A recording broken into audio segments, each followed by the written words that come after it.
घर ही तो बानी। अरे पंडित जी हमके नवरात्र करे के ह। नवरात्र? अरे नवरात्र करे में बड़ी कष्ट बा हो। ना ए पंडित जी हमके नवरात्र करे के बा त करे के बा चाहे जैसे करी। अच्छा ना मन तो सुना। कष्ट होई तो के बता दी, सच बात तो के सुना दी। का बताई बे पंडित जी?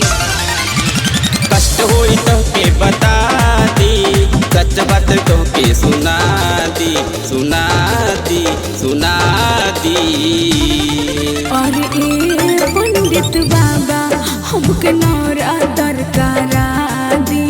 ए पंडित बाबा हमके नवरात्र करा दी ना। अरे धीर धरा, अब आगे सुना। का सुनिए बाबा?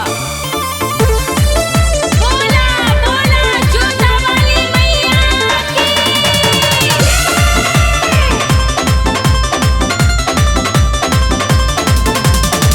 4 बजे भोर में तू कैसे नहाइबू, जाड़ा में पूजा करे मंदिर कैसे जाइबू। वो सब हमरा पर छोड़ दी। भगती में हमारो ता बन बाटे मगन, सांझे सुबेरे करा दुर्गा माई के पूजन। व्रत के नियम बता दी, तहरा के अब समझा दी, झा दी, समझा दी।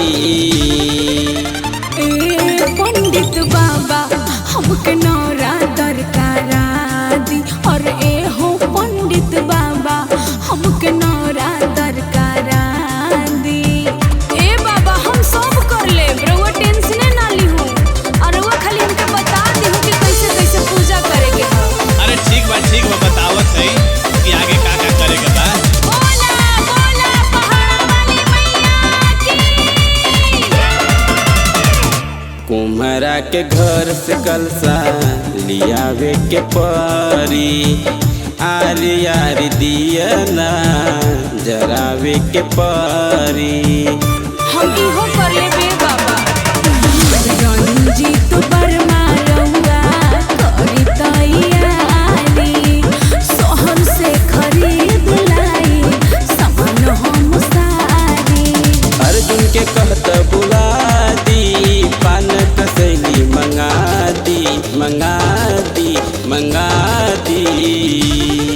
और ए पंडित बाबा हमके नवरात्र करा दी।